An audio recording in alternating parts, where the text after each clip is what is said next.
Hey guys, this is Drake from the Unspoiled Hunter here. This is my first attempt at a video that I actually intend to upload. I've tried a few times to record a video, and every time something has gone wrong, whether it was too much noise in the background, sometimes my camera would just stop recording for no reason. So, attempting to make this again now.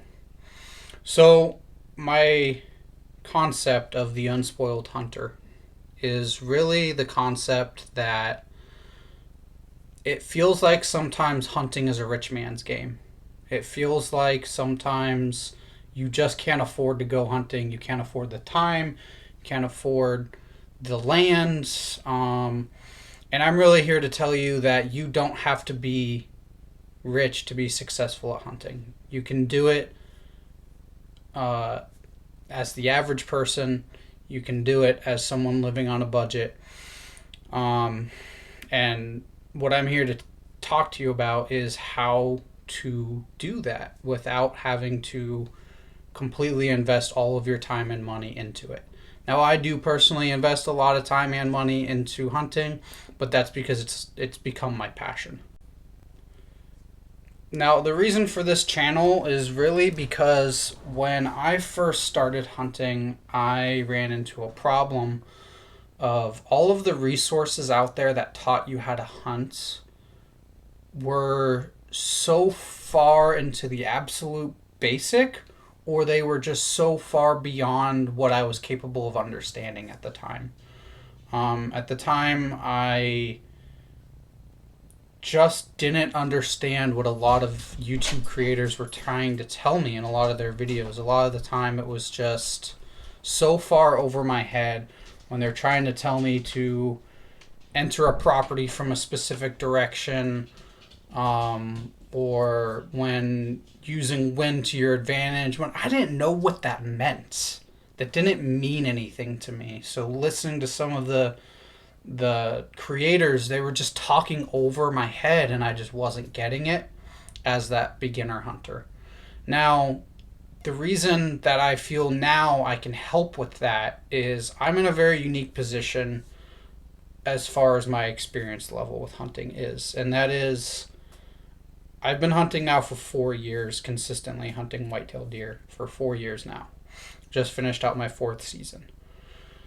And the good part about that for helping beginners is I still remember what it was like to be that guy who didn't know anything, who was literally just wandering into the woods and hoping deer would appear. I still remember what it's like to be that guy. And now that I've gained some years of experience, I've figured out how to actually go out there and be successful. And I've been wanting to make this channel for a long time, but I kept running into the problem of I wasn't sure yet if I actually knew what I was doing.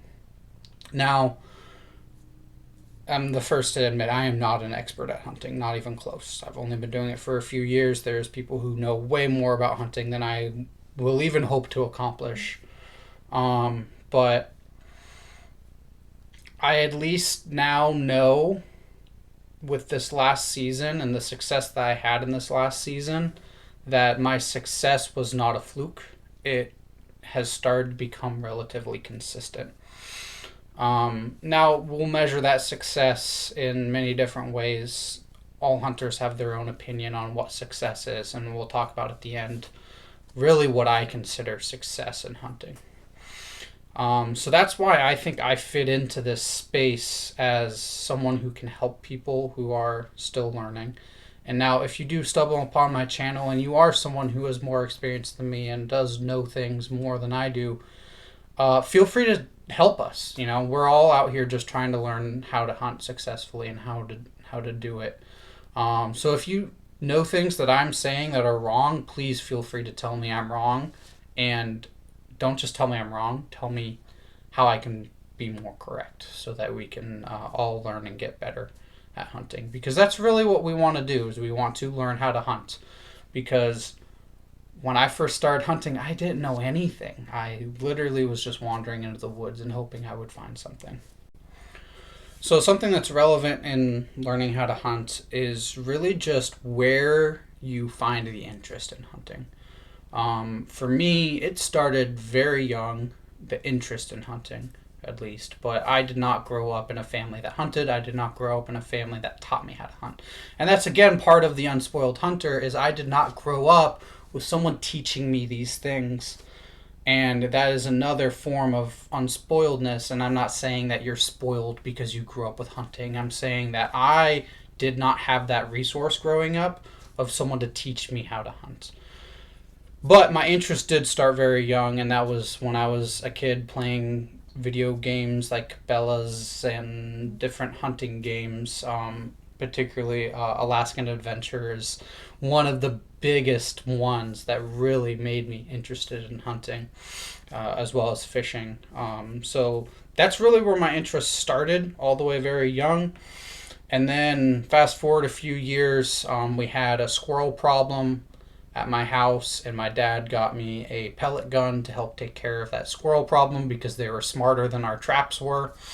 So I was using that pellet gun to take out some of the squirrels. We'll go more into detail with more of those stories another time. And then from there, I took that pellet gun and I started hunting rabbits in the local area near me. Again, we'll go into more detail on those stories another time. So that's where it started. And then I didn't really hunt any big game at all. It was literally just squirrels and rabbits in my backyard with a pellet gun when I was a teenager. And then fast forward a few years, I always was interested in hunting, but I just did not have the time for it. I didn't have the time to invest, and I also didn't know where to invest that time or how to invest that time in order to become a real hunter. And then eventually one day I was at a friend's house and he was talking about going hunting. And I said, I would love to try that, but I don't know how.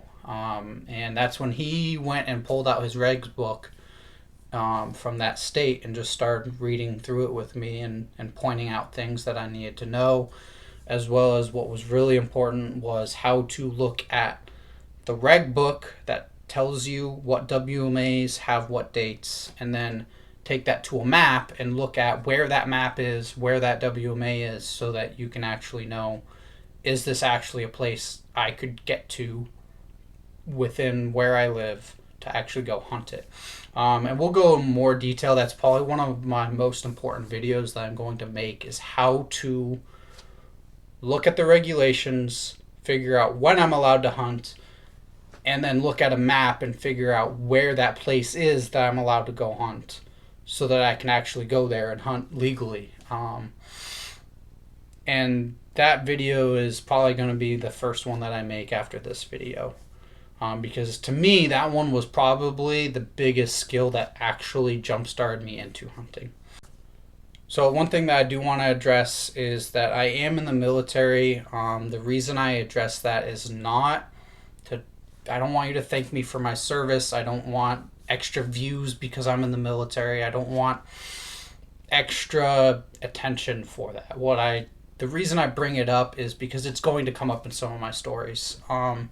That guy that taught me how to look at the regs and look at a map, he was a guy I served with. We're going to talk about sometimes the pros and cons of hunting on military bases and why I don't particularly like hunting on military bases very much. But that'll be another video. It also is relevant to why it took me so long in life to start hunting, because for the first few years of my adult life, I just didn't have the time because I was in the military and because I was going on deployments. And it'll also be a little bit relevant to where I lived at certain times of my life and why I couldn't hunt during certain times, including going on deployments. Like I obviously can't go hunting if I'm deployed somewhere else, right? So I did want to bring that up. I do want to mention it because it is going to be relevant, but again, I don't want extra attention because of it. So some of my plans for future videos, I already talked about the first one. I really want to start a video on what got me really hunting white-tailed deer, and that was someone showing me a reg book and explaining how to look at the locations that allow hunting and then look at and find those on the map and figure out how far those are from where I live. That was one of the key turning points in what got me hunting. And along with that, some of the basic gear that you might need to go hunting. So some of the basic stuff that'll get the average person hunting. I'll probably do some videos on some stories from hunting, how I learned, how I had success, didn't have success. Definitely want to do a video on my first buck that I got. That was this season. I just got my first buck.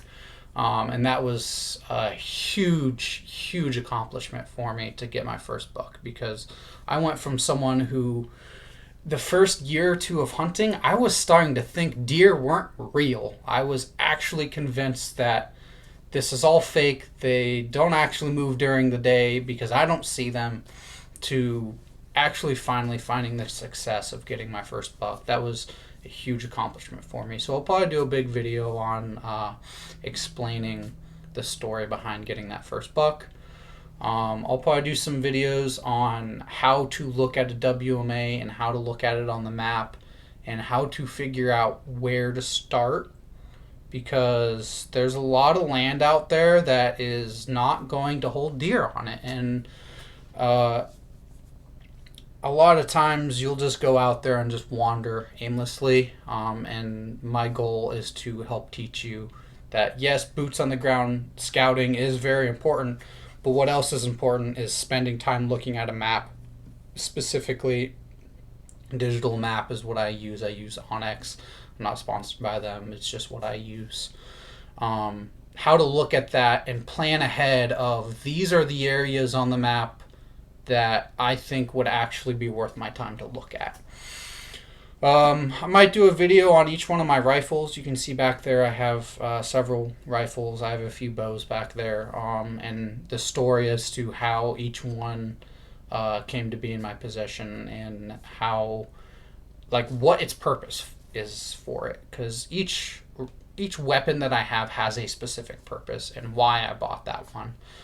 So we'll probably do a video where I go through each one of them and talk about why I have each one. Probably do a video on my favorite calibers and cartridges for hunting. So those are some of my ideas for future videos. If you have any other ideas of things you want to hear about, please put it in the comments so that I can take a look at those and consider if those ideas would work for the channel, and then make a video on them. So the next concept I want to talk about is this concept that is a big part of making me a better hunter. And that is the concept that I've adapted from something that I teach my students, and that is, I say, do more better. And that sounds kind of like, why didn't you try harder? But that's not really what it is. And I go into detail with them about it. And do more better really means to look at what you did, weigh whether or not that was successful, try to figure out whether or not what you did accomplished the goal you were trying to accomplish, and analyze how you can do it better and what you need to change to actually do better. So it's spoken very simple, do more better, and it really means to analyze everything and figure out how to do better. And I've adapted that motto for hunting, and I say that the only unsuccessful hunt is one which you did not learn anything. And that concept's pretty important to me, because the first few seasons of hunting, I wasn't learning. I would go out and I would do the same thing every time and wonder why I wasn't finding success. And I don't want you to go out there and do that. I don't want you to go sit in the same spot 15 times and never see a deer, because that's what I was doing. And I was, whether it was because I was convinced by someone told me this was a good spot, or I was convinced by, I see the sign here, they've been here, and I was convinced that eventually they're going to be there. But I wasn't finding success in that, and I was just sitting there doing the same thing over and over again and getting extraordinarily frustrated with why it wasn't working. So this concept of the only unsuccessful hunt is one you didn't learn from is also talking about the fact that just because you didn't kill your target game doesn't mean you didn't gain from the hunts. And every hunt you go on, you need to go and gain something, whether it was gaining the kill you were looking for, the shot you were looking for, or whether it was gaining knowledge of the area, or gaining the knowledge that they're not there, is still part of your future success. And realizing that hunting is not just about one singular hunt, but it's about several seasons and all of the information coming together to the one point that leads to the kill you were looking for.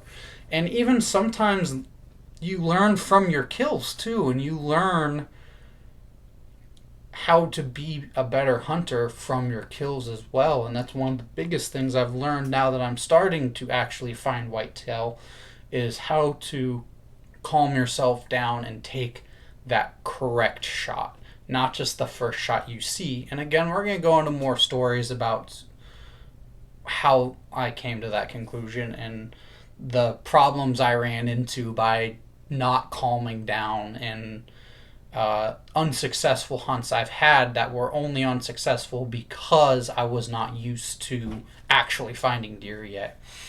So that concept of the only unsuccessful hunt is one you didn't learn from is really the center point of why I'm creating this channel. So because of that, I'm going to sign off each one of my videos with that concept. So here I am, Drake from the Unspoiled Hunter, and remember, the only unsuccessful hunt is one which you did not learn from.